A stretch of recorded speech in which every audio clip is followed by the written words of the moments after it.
नमस्कार, कुरुक्षेत्र देख रहे हैं आप। आपके साथ मैं हूं प्राची पाराशर। हिंसा को तारीखों और शहरों से याद किया जाता है, लेकिन शुक्रवार वो दिन बनता जा रहा है जो दंगे, पथराव, आगजनी की याद दिलाने लगता है। जुमे की नमाज को क्या देश की इंटरनेशनल इमेज बिगाड़ने के प्रयोग का दिन बनाया जा रहा है। शहर शहर पत्थरबाजी हो रही है। आज हंगामा होगा, ये इनपुट पुलिस के पास था, लेकिन दंगाइयों ने आज हंगामा करने के लिए बच्चों को ढाल बनाया। प्रयागराज में जमकर पत्थरबाजी हुई। तस्वीरें बहुत खतरनाक थी, लेकिन इसके बाद एडीजी ने बड़ा बयान दिया और साफ साफ कहा कि बच्चों को आगे कर दिया गया। पहले से भी इसके लिए सूचना इंटेलिजेंस इनपुट भी था, तो उसके लिए ड्यूटियां लगाई हुई थी यहाँ पर, लेकिन उसमें छोटे छोटे बच्चों को आगे करके उन्होंने नारेबाजी और पथराव शुरू कर दिया। फिर यहाँ पीएसी और सिविल पुलिस की टुकड़ी ने उनको रोका और उसके बाद में कुछ लोगों को वहाँ पर बल प्रयोग भी करना पड़ा। जब लगातार पथराव हो रहा था, हमारे कुछ जवानों को चोटें आई हैं और उसके बाद लाठीचार्ज करके उनको खदेड़ दिया गया। तो ये देखिए तस्वीरें हम आपको दिखा रहे हैं और यही तस्वीरें सवाल खड़े कर रही हैं। यही तस्वीरें बताने के लिए काफी हैं कि क्या विरोध के लिए देश को जला देना, देश के माहौल को खराब कर देना जायज है। सवाल यह है कि यह आग किसने लगाई, और जैसा कि आप पुलिस अधिकारी का बयान अभी सुन रहे थे, छोटे बच्चों को ढाल क्यों बनाया जा रहा है, बच्चों के हाथों में पत्थर क्यों थमाया जा रहा है, ये वो तमाम सवाल हैं जिनके जवाब तलाशने की कोशिश है। क्योंकि आज इबादत का दिन था, इबादत के दिन को क्यों माहौल खराब करने के दिन में तब्दील किया जा रहा है। आज शहर शहर देश भर से ऐसी तस्वीरें सामने आई जो भयावह थी, डरावनी थी। ये प्रयागराज की तस्वीरें आपके टेलीविजन स्क्रीन पर हैं। आप देखिए कैसे पत्थरों से पुलिस पर हमला किया जा रहा है। वो पुलिस जो सुरक्षा देने के लिए मुस्तैद है, वो पुलिस जो कि कानून व्यवस्था को बनाए रखने के लिए मुस्तैद है, उस पुलिस को ही निशाना बनाया जा रहा है। सवाल यह है कि ये कौन लोग हैं जो देश को जला रहे हैं। ये देखिए, ये हैं वो लोग जो पत्थरबाजी कर रहे हैं और इनको देखिए आप, ये एक पैटर्न साफ तौर पर नजर आता है। उम्र देखिए इन लोगों की, इसमें जो लड़के शामिल हैं वो ज्यादा उम्र के नजर नहीं आ रहे हैं। सभी ने अपना चेहरा ढक रखा है और एकाएक पत्थरबाजी की जा रही है। इस दौरान सड़क पर बिखरे हुए पत्थर भी इस बात की तस्दीक कर रहे हैं, गवाही दे रहे हैं कि आज प्रयागराज में क्या हुआ है। सबसे चौंकाने वाली बात जो पुलिस अधिकारी बयान दे रहे थे, जो एडीजी बता रहे थे, वो ये बता रहे थे कि पहले से इनपुट था, पता था कि माहौल खराब करने की कोशिश की जाएगी। पुलिस पूरी तरीके से तैयार थी, लेकिन पुलिस से बचने के लिए छोटे बच्चों को ढाल बनाया गया, जैसा कि आप इन तस्वीरों में भी देख सकते हैं। सबसे बड़ा सवाल यही है कि देश को जलाने के लिए छोटे बच्चों को सहारा क्यों बनाया जा रहा है। छोटे लड़कों को, कम उम्र के लड़कों को आखिर हाथों में पत्थर क्यों थमाया जा रहा है। ये कौन लोग हैं जो एक वर्ग को भड़काने की कोशिश कर रहे हैं, और ये विरोध का कौन सा तरीका है जिससे देश को नुकसान पहुंच रहा है। और अब देखिए रांची की आपको तस्वीरें दिखा रहे हैं। रांची में अब कर्फ्यू लगा दिया गया है। हालात इतने बिगड़ गए झारखंड के रांची में कि यहां पर कर्फ्यू लगा देना पड़ा। कर्फ्यू के सहारे अब स्थिति को कंट्रोल में किया जा रहा है। कर्फ्यू लगा हुआ, कृपया अपने घर चले जाए। सामने असार में कर्फ्यू लगा हुआ, कर्फ्यू लगा हुआ, कृपया अपने घर चले जाए। कर्फ्यू लगा हुआ, कृपया अपने घर चले जाए। देखिए देखिए पत्थर चला रहा, देखिए देखिए, आप इधर आ जाइए, आप इधर आ जाइए, इधर आ जाइए, छिप जाइए, इधर आ जाइए। सर पत्थर चल रहा है सर, हमको कवर में लगा, मेरा मोबाइल टूट गया सर, जल्दी से सर देखिए, अभी पत्थर चला रहा सर। देखिए देखिए पत्थर चला रहा, देखिए देखिए, आप इधर आ जाइए, आप इधर आ जाइए, इधर आ जाइए, छिप जाइए, इधर आ जाइए सर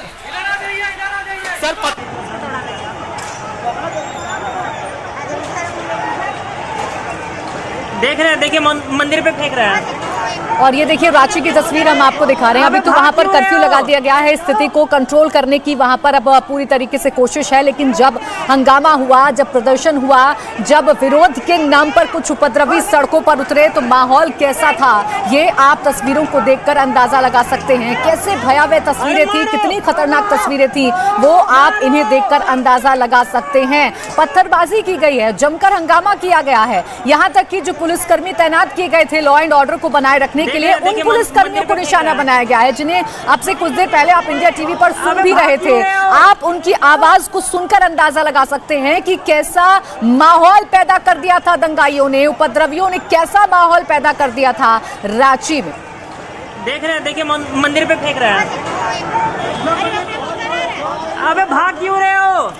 और देखिए हमारे साथ खास मेहमान इस वक्त जुड़ गए हैं। हमारे साथ विनोद बंसल, प्रवक्ता वीएचपी हैं इसी पर चर्चा करने के लिए। इसके साथ ही साथ निर्मल कौर, पूर्व डीजीपी झारखंड हैं, और इसके अलावा हमारे साथ हैं असगर खान, वकील असगर खान हमारे साथ इस वक्त जुड़ गए हैं, मुस्लिम स्कॉलर है। स्वागत है आप खास मेहमानों का हमारे साथ चर्चा में। सबसे पहले निर्मल कौर जी आपसे शुरुआत करूंगी। आज जो झारखंड में हुआ, जो रांची में हुआ, वो डराने वाला था, दहशत पैदा करने वाला था। कितनी मुश्किल यहाँ पर पुलिस कर्मियों को हो रही थी इस माहौल को शांत करने में?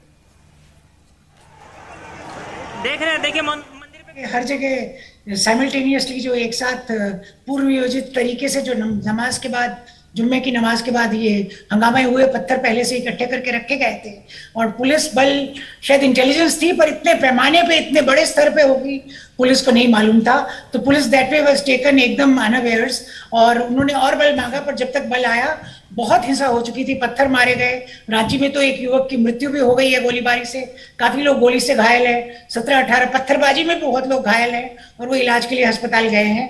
और कर्फ्यू भी अभी लगा दिया गया है इसलिए कि विधि व्यवस्था नियंत्रण में आ जाए। ये जो शो ऑफ स्ट्रेंथ है, अपनी ताकत का जो प्रदर्शन है जुम्मे की नमाज के बाद, ये एक बहुत अच्छी चीज नहीं थी, ना विधि व्यवस्था के लिए, ना देश के लिए, ना किसी संप्रदाय के लिए, और ना मतलब किसी भी चीज के लिए। कोई कॉज इससे फर्दर नहीं हो रहा है, खाली फालतू की हिस्सा फैला रहे हैं, दहशत फैला रहे हैं, एक तरह की दहशतगर्दी। और हिंसा इसलिए फैला रहे हैं कि हमारा वर्चस्व है, हमारा बड़प्पन दिखाई दे कि हम कितने बड़े हैं या हम कितना हंगामा कर सकते हैं। अरे भाई, उपद्रव तो कोई भी कर सकता है, चीज बिगाड़ने में कितना टाइम लगता है। ये सिर्फ एक शो ऑफ स्ट्रेंथ है, और जिसके लिए कि इन्होंने इतना पूरे शहर में आग लगा के रख दी। रांची में नहीं, देश में जगह जगह यही सब हो रहा है। असगर खान जी, इस पर अब आप जवाब दे दीजिए। देश को जलाने की कोशिश क्यों हो रही है? ये किसके सामने ताकत का प्रदर्शन किया जा रहा है? वो पुलिसकर्मी जो लॉ एंड ऑर्डर को मेंटेन करने के लिए खड़े हैं, उन पर पत्थर फेंकेंगे अब? देखिए, ये सबसे बड़ी बात ये है कि एक तो ये कि ये ऐसा हो क्यों रहा। चलिए, संपर्क असगर जी से हमारा टूट गया है, लेकिन और भी खास मेहमान हमारे साथ चर्चा में जुड़े हुए हैं। हमारे साथ अनुराग। मेरी आवाज आ रही है आपको? बिल्कुल असगर जी, आवाज आ रही है। तो एक तो ये कि उन्होंने एक बड़ी गलती करी, इतना गलत बयान दिया। चलिए, उसके बाद फिर उन्होंने माफी मांग लेनी चाहिए थी। जाती तौर पर उन्होंने कोई माफी नहीं मांगी, दोनों लोगों में से किसी ने। उसके अलावा एफआईआर हुई है। देखिए, बहुत बड़ी बात यह है, एफआईआर हुई है, या तो ये कहिए कि वो असगर जी अधूरी जानकारी अगर रखेंगे तो देश का माहौल ऐसे ही बिगड़ेगा।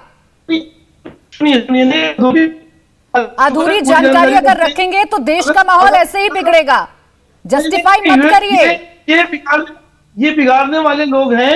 जस्टिफाई मत करिए। बहरहाल आपकी आवाज बीच बीच में ब्रेक हो रही है सर, मुझे दूसरे मेहमान का रुख करना होगा, लेकिन जस्टिफाई मत करिए। कोई गलत बयान अगर दे रहा है तो आप देश में पत्थर नहीं उठा लेंगे, देश को जलाने पर आमदा नहीं हो जाएंगे। नहीं, ठीक है विनोद बंसल जी, विनोद बंसल जी, ये कौन लोग हैं जो देश को जला रहे हैं? असगर जी, आपकी आवाज दुरुस्त हो जाए मैं आपके पास लौटूंगी आपके पास। सर, आपकी आवाज मुझ तक पहुंच नहीं रही है। विनोद बंसल जी, कौन लोग हैं जो देश को जला रहे हैं? प्राची जी, देखिए, ये वही लोग हैं जो जाते तो हैं मस्जिद में नमाज पढ़ने के लिए और आते हैं पत्थर लेकर के। ये एक जगह नहीं है जी। आप देखिए कि देश के अंदर लगभग 70% दंगों का इतिहास है कि जुम्मे के दिन होते हैं, मस्जिद से निकलते के साथ ही होते हैं, और वही प्रकृति और संस्कृति ये आज दोहराना चाहते हैं। ये नमाज नहीं, बेसिकली शो ऑफ स्ट्रेंथ है। ये कोई प्रदर्शन नहीं है, ये हिंसा का एक नंगा नाच है। आप मुझे बताइए, अगर आप उसको एक इलॉजिकल तरीके से उसको अगर नूपुर शर्मा से जोड़ कर रखना चाहते हैं, इसका मतलब साफ साफ है कि आपके देश के अंदर, देश की संस्कृति के अंदर, देश के कानून व्यवस्था और संविधान के अंदर कोई विश्वास है ही नहीं। आप मुझे बताइए कि देखिए, जब अजमल कसाब को बिल्कुल विनोद बंसल जी चर्चा करेंगे, लेकिन ये जो तस्वीरें आ रही है, जरा ये तस्वीरें भी दिखा देना बहुत जरूरी है अपने दर्शकों को। ये पश्चिम बंगाल के हावड़ा की तस्वीरें आ रही हैं। ये तस्वीरें कितनी डरावनी है, देश को कैसे जलाया जा रहा है, कैसे नुकसान पहुंचाया जा रहा है एक विरोध के नाम पर, वो ये तस्वीरें बताने के लिए काफी है। गाड़ियों में आग लगा दी गई है, ये ऊंची ऊंची लपटें बताने के लिए काफी है कि माहौल में किस कदर तनाव को पैदा किया गया, किस कदर लोगों को भड़काया गया है। आप देखिए सड़कों पर जो आपकी मदद के लिए पुलिस के छोटे छोटे बूथ बनाए जाते हैं, यातायात पुलिस के बूथ बनाए जाते हैं, उनमें आग लगा दी गई, उनमें आग लगा दी गई, उसे आग के हवाले कर दिया गया। आखिर क्यों ये भीड़ इतनी गुस्साई है, ये सबसे बड़ा सवाल है। कौन लोग हैं जो इस भीड़ को भड़का रहे हैं? क्योंकि ये तस्वीरें जो हावड़ा से सामने आ रही हैं, ये भयावह तस्वीरें हैं, ये डराने वाली तस्वीरें हैं, ये चिंता पैदा करने वाली तस्वीरें हैं कि आखिर इतनी नाराजगी कैसे हो गई कि अपने देश को ही जलाने पर आमदा हो गए कुछ लोग। आप देखिए, ये गाड़ी है पुलिस की जिन्हें आग के हवाले कर दिया गया। ऊंची ऊंची लपटें, ये धधकती लपटें, ये बताने के लिए काफी है कि देश कैसे जल रहा है, कैसे एक विरोध के नाम पर देश में माहौल खराब करने की कोशिश की जा रही है, तनाव पैदा करने की कोशिश की जा रही है। आज पूरे देश भर से ऐसी तस्वीरें सामने आई हैं। आप देखिए कि कैसे हंगामा हुआ है, कैसे दंगा हुआ है। दंगा शांत होने के बाद के जो निशान छूट गए हैं, ये बताने के लिए काफी है कि स्थिति बहुत भयावह पैदा हो गई थी, स्थिति खराब हो चुकी थी, नियंत्रण से बाहर हो चुकी थी, क्योंकि जो पुलिसकर्मी लॉ एंड ऑर्डर को दुरुस्त करने के लिए तैनात किए गए थे, दंगाइयों ने, जो हिंसक वहां पर जो गतिविधियां हो रही थी उसमें संलिप्त थे, उन्होंने पुलिसकर्मियों को भी नहीं छोड़ा। पुलिसकर्मियों पर भी पत्थरबाजी की गई है। वही पुलिसकर्मी इन निशानों को देखते हुए यहां पर जो आग लगाई गई थी, उस आग पर पानी डालते हुए, आग को बुझाते हुए। तो ये तस्वीरें सवाल खड़े कर रही हैं, ये तस्वीरें बता रही हैं कि आज देश में दरअसल हुआ क्या है। जुमे का दिन, इबादत का दिन, और इस इबादत के दिन को कैसे बवाल का दिन बना दिया गया, वो तस्वीरों के जरिए हम आपको दिखा रहे हैं। तस्वीरें लगातार आपके सामने हैं। ये तस्वीरें हावड़ा से सामने आई हैं। इससे पहले आपको रांची की भी तस्वीरें हमने दिखाई थी कि किस तरीके से वहां पर दंगा भड़काया गया था, और इसी पर हम लगातार चर्चा भी कर रहे हैं। लगातार हमारे साथ खास मेहमान भी जुड़े हुए हैं। विनोद बंसल जी, आप बता रहे थे, उसके बाद फिर हमारे साथ अनुराग भदौरिया जी भी जुड़ गए, उनके पास चलेंगे। रिजवान अहमद साहब भी आ गए हैं, मुस्लिम स्कॉलर। मेरी बात पूरी होनी चाहिए जी। हाँ, मैं प्रची जी, मैं ये कह रहा था, देखिए कि ये जो है ना, शो ऑफ स्ट्रेंथ है। आप मुझे बताइए, अगर आप देश को अपना समझते हैं तो आखिरकार दूसरे देशों के कंधे पर बंदूक रख के भारत पे गोलीबाजी क्यों करना चाहते हैं? अगर आप देश को अपना समझते हैं तो आखिरकार देश को जलाने की प्रयास क्यों करते हैं? अगर आप देश को अपना समझते हैं तो आखिरकार ये जो मस्जिद से निकलते के साथ ही पत्थरबाज क्यों बन जाते हैं? अगर आप अपने आप को देश को अपना समझते हैं तो आखिरकार जो इबादत घर है उनको आतंक घर क्यों बनाना चाहते हो? आखिरकार ये जो छवि है इस्लाम की, जो ग्लोबली इस तरह की छवि जो बनाने की कोशिश ये लोग कर रहे हैं, जो कट्टरपंथी लोग हैं, वो उनको अपने आप को इंट्रोस्पेक्ट करना पड़ेगा। प्राची जी, आप देखिए किस तरह से अल्लाह अकबर का नारा लेते हैं, गला सेट करने की बात करते हैं। ये कोई बात है क्या? ये भारत है। देखिए, हमने अजमल कसाब को भी, जो कि जिसको के सीधा सीधा गन चलाते हुए पूरे विश्व ने देखा था, लेकिन उसके बावजूद उसको पूरा लीगल एड दी, और कई साल तक हमने उसको पूरा रात को 3 बजे तक माननीय सर्वोच्च न्यायालय को जगा के रखा कि किसी गलत को कोई फांसी ना हो जाए। लेकिन आप यह कि ठीक है विनोद बंसल जी, लेकिन सवाल यही है ना कि ये भड़का कौन रहा है, ये आग कौन लगा रहा है जिसकी वजह से देश जल रहा है? रिजवान अहमद साहब, ये इबादत का दिन आज, और इबादत के दिन को बवाल के दिन में क्यों कन्वर्ट किया जा रहा है, ये सबसे बड़ा सवाल है। कौन चला रहा है? रिजवान अहमद जी। चलिए, संपर्क उनसे हमारा टूट गया है। अनुराग भदौरिया जी को चर्चा में ले आते हैं। अनुराग जी, सबसे बड़ा सवाल यही है, ये देश क्यों जल रहा है, कौन जिम्मेदार है? देखिए, सबसे पहली बात है कि संविधान ने हम प्रदर्शन करें, लेकिन जिस तरह का प्रदर्शन ये हाथ में लेने का इस देश में किसी को नहीं है, तो चलेगा नहीं घटनाएं देखने को। दूसरी बात, नफरत की, अनुराग जी, किसने आपकी आवाज ब्रेक हो रही है सर। आपकी बात को मैं सुन नहीं पा रही हूँ। आप क्या कह रहे हैं? आपकी आवाज ब्रेक हो रही है। क्लियर आपकी आवाज नहीं आ पा रही है सर। आपके पास में दोबारा आवाज, क्योंकि स्काइप पे अब आ रही है। अनुराग भदौरिया जी, आपकी आवाज ब्रेक हो रही है। आपके जवाब को मैं सुन नहीं पा रही हूं।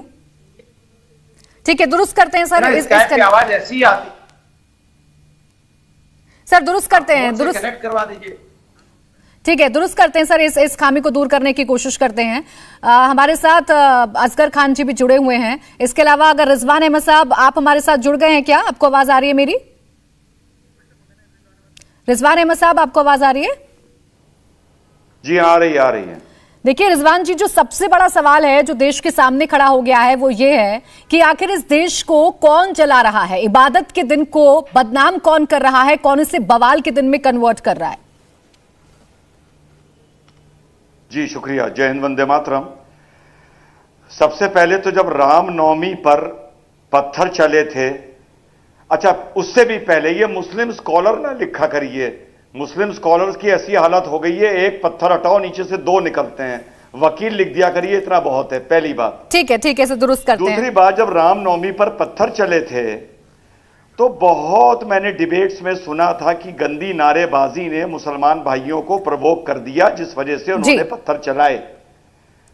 ठीक है रिजवान अहमद जी, मैं तो एक मूल सवाल पूछ रहा हूं। नुपुर ने जो बोला, उसने गलत शब्द का प्रयोग किया। ठीक है रिजवान अहमद जी, मैं बीच में आपको टोक रही हूं क्योंकि एक और मेहमान हमारे साथ जुड़ गए हैं, तारिक फतेह साहब, लेखक हमारे साथ जुड़ गए हैं। स्वागत है आपका तारिक फतेह जी। सवाल ये हो रहा है कि इबादत के दिन को कौन बदनाम कर रहा है? कौन है जो भीड़ को भड़का रहा है? चलो बंद करो। ये तो मुसलमान का बड़ा पुराना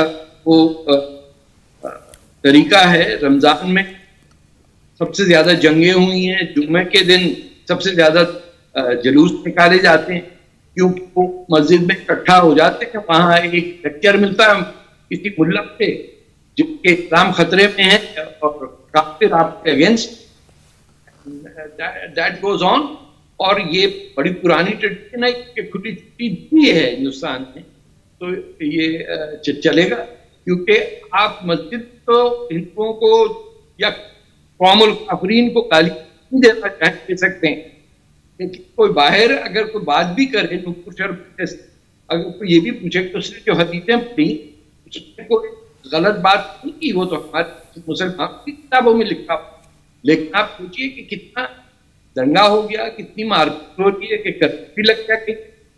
तो दिस इज आवर ओन, बजाय इसके कि जुम्मे के वक्त आप नमाज पढ़ के घर को जाएं और बाकी दिन आराम से गुजारें, क्योंकि ये नहीं दिन है आप नमाज पढ़ के फितर आते हैं। यानी इट्स अनबिलीवेबल, ये कहीं भी अलाउड नहीं। देखिए सवाल ये है तारिक फतेह साहब कि जो एक पैटर्न देखा जा रहा है वो बड़ा चौंकाने वाला है। छोटे छोटे बच्चों को हाथ में पत्थर देके आगे कर दिया जा रहा है, कवर लिया जा रहा है उनसे, ताकि पुलिस कोई कार्रवाई ना कर पाए, पुलिस कोई एक्शन ना ले पाए। ये बच्चों को बड़ी कम उम्र से शहादत और मर जाने के लिए सर तन से जुदा, ये सब कुछ मदरसों के अंदर it is indoctrinated in the early childhood days. जो मुसलमान बच्चे मदरसों से बच जाते हैं उनको तो फिर भी रिडेम्पशन है, लेकिन जो पैदा होते के साथ ही जमीन पे बिठा के घुमा घुमा के सर फिरा के रट्टा लगवा के ये कहे कि तुम काफिरों के दरमियान पैदा हुए हो, तुम्हारा जो जिम्मेदारी है वो है कौमुल काफरीन के ऊपर मुसलमानों की फतह। और यही जुम्मे के नमाज में खुतबे के अंदर दुआ मांगते हैं मौलवी कि या खुदा या अल्लाह मुसलमानों को फतह नसीब कर कौमुल काफरीन पे। ये हिंदुस्तान में बैठ के दुआ मांगी जाती है। तो इस पे, और वो फिर आपकी सरकार फंडिंग भी करती है उन्हीं मस्जिदों को, उन्हीं मदरसों को, उन्हीं मस्जिदों को। वहां लाउड स्पीकर पे जितना भी हेट्रेड फैला सकें आप नॉन मुस्लिम्स के against, they are fully permitted to do that, क्योंकि वो उनके पास थ्रेट है कि हम दंगा कर देंगे। तो you are at being blackmailed. आपके कनपट्टी पे बंदूक रख के वो कह रहे हैं अब के मार। ये क्या बात हुई? आप सऊदी अरेबिया में करके बताए ना, ये कतर में या पाकिस्तान में, ये जहां भी जो इन लोगों को लगता है कि दुनिया में बड़ी आजादी है और कतर अब हमारे मुसलमानों के साथ है, अरे भाई जाओ कतर में दंगा करके आओ, फिर मैं देखूंगा कि क्या होता है। कुवैत में कर लो, सीरिया में जो 5 लाख मुसलमान मारे हैं वो क्या हिंदुओं ने मारे? एक दूसरे मुसलमानों ने मारे। यमन के अंदर क्या हो रहा है? ये कोई हिंदू या यहूदी क्या था मारने मुसलमानों को? कंप्लीटली डिस्ट्रॉयड, बच्चे भूखे मर रहे हैं, बमबारी हो रही है। कौन कर रहा है ये सब? ये मुसलमानों को हिंदुस्तान में एक मौका है कि पीछे बैठ के आराम से सोचें कि सिर्फ दुनिया में एक ही मुल्क है जहां में वोट डालने का हक है, वो हिंदुस्तान है। तो ऐसा क्या बात? हमारे ऐसे मुल्कों की बात मत कीजिए। तारिक फतेह जी, आ रही हूँ असगर खान जी, आपके पास आऊंगी, आप जवाब दे दीजिएगा। तारिक फतेह जी, एक और सवाल है जो जहन में आ रहा है कि ये नमाज के बाद ही क्यों इकट्ठा होकर पत्थरबाजी शुरू हो रही है, विरोध हो रहा है? वहां तो इबादत करने गए हैं, कौन उनको भड़का दे रहा है? देखिए, मस्जिद को इस्तेमाल किया गया है बड़े अरसे से लोगों को उकसाने के लिए। खुतबा जो होता है उसमें जो जिस मौलाना साहब को इजाजत होती है बोलने की, वो हमेशा से ही तारीख रही है। वो कई सौ साल हो गए कि ये उनके हाथ में इस्लाम है और बाकी जो मुसलमान हैं वो उनके नीचे बैठे हुए, कोई सैयद है, कोई अशरफी मुसलमान है, और बाकी हम जैसे जिनके परदादा हिंदू थे, हम तो घटिया लोग हैं। तो जो आपने आगे सैयद लगा लेते हैं वो तो अरबिस्तान से आए थे हिंदुस्तान में मुसलमान लोगों को करने, और वो बैठे हुए अपने चबूतरों के ऊपर। आप देखिए कि इजिप्ट के अंदर तंग आके हुकूमत ने कहा कि एक खुतबा होगा, गवर्नमेंट की तरफ से आएगा, वो ही हर मस्जिद में चलेगा, ठीक है, और वो पहले सेंसर होता है। सऊदी अरेबिया में करके देख लीजिए। मत कीजिए फतेह साहब, किसी को हमारे मुल्क से कंपेयर मत कीजिए। हमारा मुल्क अलग है, सारे जहां से अच्छा हिंदुस्तान हमारा। तुम पाकिस्तान के भागे हुए भगोड़े हो, आप पाकिस्तान के लिए मर्यादा रखिए। असगर खान साहब, मर्यादा रखिए, भाषा की मर्यादा रखिए। आप ही कंपेयर करने चले थे, कि इस बयान के बाद देश की इमेज खराब हो रही है, आप ही कंपेयर करने चले थे। आप डिबेट में बैठे, मर्यादा रखिए भाषा की। खैर, हमारे साथ मौलाना सईद उल कादरी साहब जुड़ गए हैं, मुस्लिम स्कॉलर। मैं आऊंगी आपके पास, आप मौका लीजिएगा, बताइएगा, जस्टिफाई करिएगा कि पत्थरबाजी क्यों हुई। अभी के लिए थोड़ा सा शांति रखिए। मौलाना सईद उल कादरी, ठीक है। असगर खान जी चुप हो जाइए, डिबेट करने दीजिए मुझे। मौलाना सईद उल कादरी साहब जी, आप मुझे बताइए, जो कह रहे थे अभी तारिक फतेह साहब, कितना इत्तेफाक रखते हैं आप इस बात पर? मैडम, मेरा नाम अली कादरी है। आप मुझे अली कादरी से माफी चाहूंगी सर, बेहतर होगा। माफी चाहूंगी सर, मैं ठीक कर लेती हूँ। अली कादरी मैडम, सवाल। अली कादरी साहब, जो तारिक फतेह जी कह रहे थे कि नमाज के आड़ में क्या कुछ किया जा रहा है, कैसे मस्जिदों का गलत इस्तेमाल किया जा रहा है, इस बात से आप कितना इत्तेफाक रखते हैं?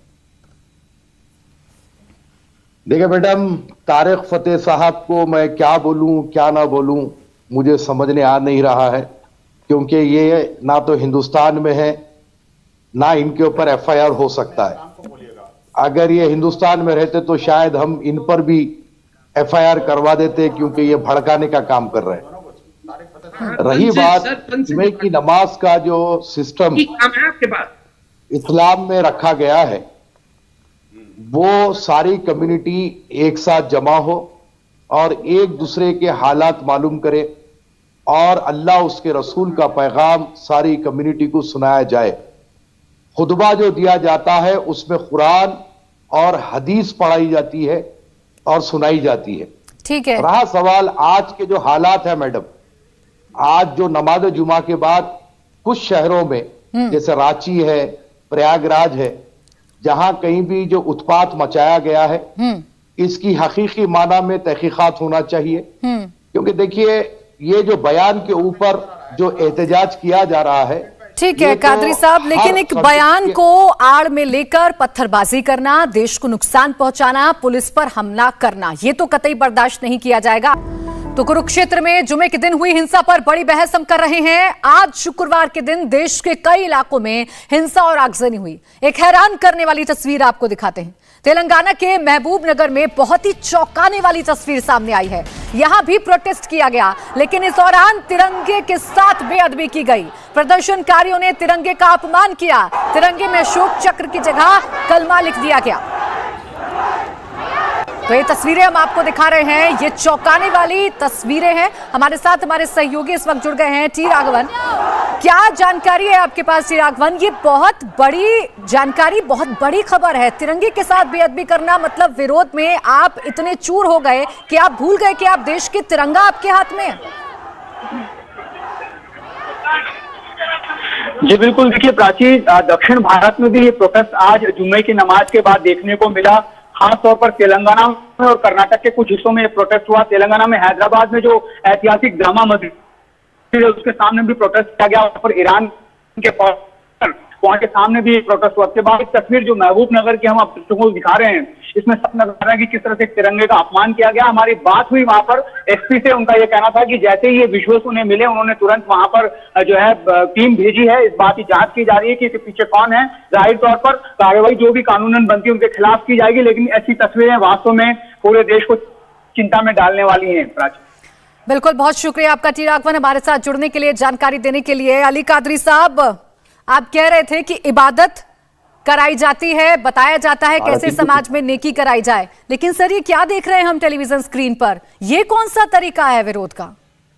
आप देश के साथ खिलवाड़ करेंगे, आप तिरंगे के साथ खिलवाड़ करेंगे, बेअदबी करेंगे।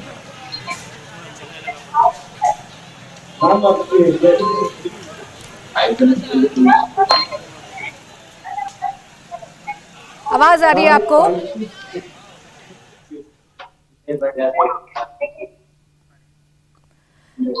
चलिए, आवाज आपकी नहीं पहुंच पा रही है सर हम तक।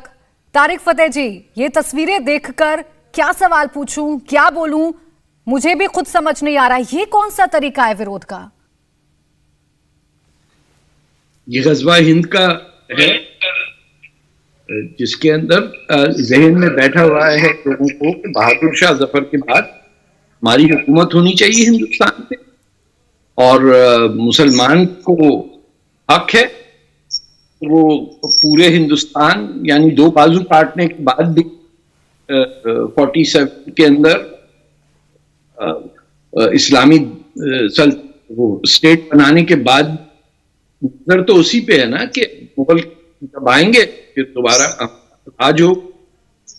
रेड फोर्ट हमारा है, मस्जिद फलानी हमारी है, दिल्ली हमारा है, ये आप समझ नहीं पाएंगे क्योंकि आम हिंदुस्तान जो है मुस्लिम वो तो अपने दिल का काम करता है, कुछ इन्वॉल्व, लेकिन अगर आप पार्ट ऑफ योर पॉपुलेशन उम्मा में बिलीव करे कि हम हिंदुस्तानी नहीं, हम एक उम्मत की मेंबर हैं जिसके अंदर सब बराबर सिटीजन होता है, जो इस्लाम बिलीव करता है, चाहे वो टर्की में रहता हो या इंडोनेशिया में, हम सब एक उम्मत हैं। ठीक है, उसका डायरेक्ट क्लैश है सिटीजनशिप से। ठीक है तारिक फतेह जी, ठीक है, मैं आऊंगी विनोद बंसल जी, लेकिन इसका जवाब असगर खान जी से भी लेना बहुत जरूरी है। असगर खान जी, ये क्या तरीका है? देश से ऊपर हो जाएगा आपका विरोध? तिरंगे से ऊपर हो जाएंगे आप? ऐसा नहीं, ऐसा होता ही नहीं ना, ऐसा मुसलमान करते हैं। बहुत बड़ा सवाल है जो आप शुरू से कर रही हैं कि उन लोगों को आइडेंटिफाई करने की जरूरत है जिनको प्लांट किया जाता है ऐसे मौकों पर, और प्लांट करके ये नफरत का जहर फैलाया जाता है। हम उन लोगों के बिल्कुल खिलाफ हैं।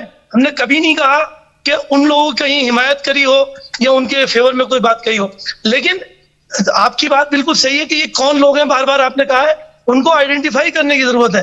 और इन तमाम चीजों को नमाज से, मस्जिद से नहीं जोड़ा जा सकता। नमाज और मस्जिद सब अपनी जगह है। जैसे फतेह साहब कह रहे हैं कि साहब मस्जिदों में ये सिखाया जाता है, मदरसों में ऐसा होता है, दहशतगर्दी का माहौल बनाया जाता है। अरे हमेशा तालीम देती कि तो अपने ये किस मजहब के हैं हमें नहीं मालूम, लेकिन ये कि हमारे मजहब में कहीं भी ऐसा नहीं है, दहशतगर्दी के बिल्कुल खिलाफ है। बल्कि कुरान में इस बात का जिक्र है कि जो लोग हमारी जमीन पर खमाखा खून बहाते फिरते हैं, हम उनको अपना दोस्त नहीं बनाते। ये अल्लाह का पैगाम है, इससे कोई इनकार नहीं कर सकता। कुछ बोल दिया ना, ये तिरंगे को इस तरह से बदनाम करना क्या ठीक है क्या? आप बताओ ना, मस्जिद से निकलते ही पत्थर फेंकना ठीक है क्या? क्या पुलिस के ऊपर हमला करना ठीक है क्या? क्या आगजनी करना ठीक है क्या? जिनको आप भेजते हैं इस भीड़ में, वो सिर्फ पत्थर फैलाते हैं, वो पत्थर फेंकते हैं जिनको आप लोग भेजते हैं ऐसी भीड़ों में। और बंद करिए असगर खान साहब, बंद करिए एक दूसरे पर आरोप लगाना, एक दूसरे पर ये बौछार करना। आप देखिए किस स्तर पर पहुंच गया है ये विरोध कि आप देश के तिरंगे की बेअदबी करेंगे। अली कादरी साहब, या वकीलों के दुश्मन है ये। मैं बहस में नहीं पढ़ूंगी विनोद बंसल जी और असगर खान जी। मेरा सवाल अली कादरी साहब आपसे है, हिंदुस्तान में रहते हैं, तिरंगे से प्यार करते हैं, लेकिन ये क्या देख रहे हैं हम टेलीविजन स्क्रीन पर? ये क्या विरोध है? देखिए मैडम, जहां तक के तिरंगा है उसमें केसरिया रंग है, उसमें सफेद रंग है और उसमें हरा रंग है और बीच में जो है चक्र है। तो ये जो कलमा लिखा गया है ये इस्लाम का कलमा है, तो ये हर मुसलमान के लिए वो कलमा है। लेकिन हिंदुस्तान के संविधान के हिसाब जो तिरंगा है वो तिरंगे में किसी किस्म की कोई भी तब्दीली नहीं करना चाहिए। जिन्होंने भी ऐसा किया है इसको चाहिए कि फौरी तौर पर सुधार लाए और जैसे भी कुछ कानून है वो कानून के तहत पे इस पे कार्रवाई होगी, क्योंकि ला इलाहा इल्लल्लाह मुहम्मदुर रसूलुल्लाह ये इस्लाम का कलमा है, ये इस्लामी परचम है जो हर मुसलमान के लिए लाजिम है। ठीक है, लाजिम है सर, लेकिन फिर वही बात है ना, ये देश जो है, ये देश पूछने, विनोद बंसल जी मुझे पूछने दीजिए, ये देश सर चलेगा कैसे, आप मुझे बताइए। ये देश के संविधान से चलेगा, देश के तिरंगे को हम इज्जत करेंगे, या ये देश शरीयत के हिसाब से चलेगा, इस्लाम के हिसाब से चलेगा? आप ये क्लियर कर दीजिए। अशोक चक्र को हटा देंगे कलमा लिखने के लिए, ये बेअदबी नहीं है क्या सर? सवाल ही नहीं पैदा होता मैडम, सवाल ही नहीं पैदा होता। तिरंगे पर अशोक चक्र रहेगा और ये देश संविधान से चलेगा, ये देश कानून से चलेगा, ना तो ये देश हिंदुत्ववाद से चलेगा, ना तो ये देश शरीयत से चलेगा। लेकिन इस बीच और ताजा तस्वीरें आपके सामने रखते हैं। जहां जहां पर दंगा हुआ है वहां वहां अब एक समाज इस वक्त कीर्तन करता हुआ नजर आ रहा है, ढोल मजीरे के साथ कीर्तन करते हुए, शांति की अपील करते हुए नजर आ रहा है। तो देखिए दंगे के निशान आपको मिल जाएंगे, दिख जाएंगे आपको, ये दंगे के निशान, पड़े हुए पत्थर। लेकिन इसी बीच एक समाज के लोग इकट्ठा हैं और यहाँ पर हनुमान चालीसा का पाठ किया जा रहा है। और हमारे साथ तमाम खास मेहमान बने हुए हैं। विनोद बंसल जी, ब्रेक पर जाने से पहले आपके पास आ नहीं पाई थी, आप भी जवाब देना चाहते थे और इन तस्वीरों पर भी आप बोलना चाहेंगे जो इस वक्त हनुमान चालीसा हो रही है। देखिए मैं कहता हूं, देखिए एक और भक्ति भाव में प्रसाद बांटते हुए निकलते हैं, हाथ में लड्डू होते हैं, दूसरी तरफ वो लोग पत्थर मारते हुए निकलते हैं। आखिरकार ये कौन सी मानसिकता है प्राची जी? कौन सा जो रिलीजन है जो इसको सिखाता है?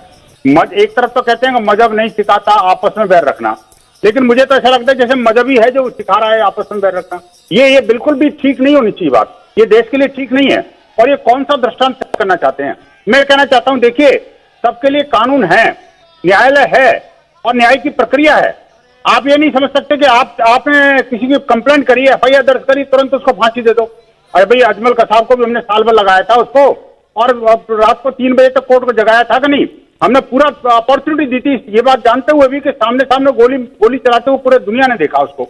लेकिन आप एक महिला को इस तरह से बेइज्जत करना चाहते हैं, उसकी बोटी बोटी नोचने की बात करते हैं, सार्वजनिक तरफ से रेप करना चाहते हैं, उसको हैंगअप करना चाहते हैं। आखिरकार ये कौन सी मानसिकता है भाई?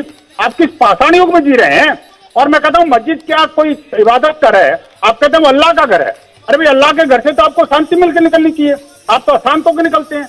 क्यों भाई? और एक जगह नहीं है देश में, आज देख लिया अनेक जगह है, एक नहीं कम से कम तो दर्जन से ज्यादा स्थानों पर आपने न सिर्फ शो ऑफ स्ट्रेंथ किया बल्कि हिंसा, आगजनी, खून खराबा और पुलिस बलों पर हमला क्या नहीं किया? क्या यही इस्लाम है? मैं एक और बात पूछना चाहता हूँ प्राची जी आपके माध्यम से, जो इस्लामिक स्कॉलर यहाँ बैठे हैं ये कहते हैं कि ये हमारी ना आपने बेअदबी की है, तो क्या आप पैगंबर मोहम्मद की बेअदबी नहीं कर रहे क्या? एक महिला की इज्जत के साथ खिलवाड़ करके, देश को जला करके, देश के ऊपर पथराव करके, देश की संपत्ति को नुकसान पहुंचा करके, ये देश आपका नहीं है क्या? ये तिरंगा आपका नहीं है क्या? क्या ये संपत्ति आपकी नहीं है क्या? पुलिस आपकी सुरक्षा में नहीं है क्या? बंसल साहब, आपके सवाल को आगे बढ़ा देती हूँ, फिर मैं निर्मल कौर जी आपके पास भी आऊंगी। अली कादरी साहब, विनोद बंसल जी ये पूछ रहे हैं कि ये देश तो आपका भी है, आप विरोध करिए, आपका अधिकार है विरोध करना, लेकिन क्या इस देश के संविधान, इस देश के कानून पर भरोसा नहीं है जो विरोध का ये तरीका अपनाया जाएगा? अली कादरी साहब, देखिए मैडम, ये बहुत ही साफ अल्फाज में मैं आपके चैनल के माध्यम से कह रहा हूं, पीसफुल प्रोटेस्ट करना ये हमारा संवैधानिक हक है और सारे हिंदुस्तानियों का है। लेकिन उस प्रोटेस्ट में जरा सुनिए विनोद बंसल साहब, मैं आपके बीच में बोला नहीं बोला ना? मैं भी बीच में नहीं बोला, मैं तो बता रहा हूँ आपको। आप बताइए क्या कानपुर में जो हुआ, थोड़ा संयम रखिए, वो पीसफुल था क्या? थोड़ा संयम रखिए भाई साहब, हिंदू समाज ने हमेशा से संयम ही रखा है। आप हमारे घर की परीक्षा लेना चाहते हो? अरे इन पे भी FIR होना भाई, इन्हों बहुत माहौल खराब कर रहे हैं देश का। करिए FIR करिए। आपका काम सिर्फ FIR करना है। और आप तो जो है ना घर से बाहर निकलते हो फांसी का फंदा लेकर के। अरे सर, विनोद बंसल जी बोलने दीजिए। आपने सवाल पूछा, विनोद बंसल जी आपने सवाल पूछा, उस सवाल का जवाब दे रहे हैं अली कादरी साहब कि देश सबसे ऊपर है। हमारे प्रधानमंत्री ने सारे देश को संदेश दिया। कल जो कार्रवाई हुई, भड़काऊ हर दो समुदाय के बीच में केसेस बुक हुए, बड़े बड़े लोगों पर केसेस बुक हुए, तो अब तो हमको थोड़ा संभल कर बात करना चाहिए ना। हम क्यों अपने देश के वातावरण को खराब करना चाह रहे हैं? देखिए साहब, आज जो प्रोटेस्ट हुआ वो उसमें जो है जो भी हिंसा हुई है हम उसकी तायद कतई नहीं करेंगे। ठीक है, हम चाहे यूपी गवर्नमेंट हो, चाहे रांची का जो वाकया हो, कादरी साहब आप ये कह रहे हैं कि पत्थर उठाना गलत है, आप ये कह रहे हैं? जल्दी से बता दीजिए। बिल्कुल गलत है मैडम। इस्लाम इसकी तालीम नहीं देता। बिल्कुल, तो ये संदेश सर, ये संदेश पूरे देश में सर्कुलेट होना चाहिए और आपको भी पहचानना चाहिए कि कौन लोग हैं जो लोगों को भड़का रहे हैं। खैर निर्मल कौर जी, आप विरोध का तरीका देख रही हैं, आप प्रशासन में रही हैं, मेरा तो यही आपसे समझना है कि कितना मुश्किल हो जाता है ऐसे वक्त में माहौल को संभालना, क्योंकि उसके बाद फिर पुलिस को भी कटघरे में खड़े कर देते हैं कुछ लोग। जी हाँ, पुलिस तो खैर परमानेंट व्हिपिंग डॉग है, पर आप ये देखिए कि किस स्केल पे हुआ, कितने मास स्केल पे हुआ, और पत्थर पहले से कितनी मात्रा में जमा करके रखे गए थे और कितने जगह पे एक साथ हुआ और एकदम पूर्व नियोजित तरीके से हुआ। और कोई भड़का रहा है या कोई कुछ भी कर रहा है तो क्या हम इस तरह आके अपने देश में आग लगा देंगे? और जरूर है कि एक आम आदमी का भी सहानुभूति भड़काने वालों के साथ है या उनकी विचारधारा भड़काने वाले से मिलती है, नहीं तो वो इतने मास स्केल पे कैसे बाहर आ जाएगा? कभी बच्चों को सामने कर रहे हैं आप, कभी महिलाओं को सामने कर रहे हैं। इसका मतलब आपने एंटिसिपेट किया कि पुलिस की कार्रवाई ये रहेगी, तो हमको इस तरह से जवाब देना है। आप पहले से आपने एंटिसिपेट करके उसको प्रिएम्प्ट करने के लिए बच्चों की फौज आगे कर दी। ये कोई तरीका नहीं हुआ। और ये देश है, देश की संपत्ति आपकी है, ये देश आपका है। आप उसे चाहे जला लीजिए, चाहे उसको विकास के काम में ले आइए, फैसला आपका है। और ये कोई पीसफुल तो नहीं था प्रदर्शन, कहीं किसी सिरे से ये बिल्कुल निर्मल कौर जी, ये आप बड़ी बात कह रही हैं कि ये देश आपका है और आपको समझना होगा कि विरोध करने का अगर अधिकार ये देश देता है तो ये देश आपके सबसे, आपसे, हमसे सबसे ऊपर है। इसका सम्मान हमें करना होगा, राष्ट्रध्वज का सम्मान हमें करना होगा। बहुत शुक्रिया आप सभी खास मेहमानों का हमारे साथ इस चर्चा में जुड़ने के लिए। इंडिया टीवी हर वक्त हर जगह डाउनलोड करने के लिए सर्च करें India TV news Google play store या ऐप स्टोर पर।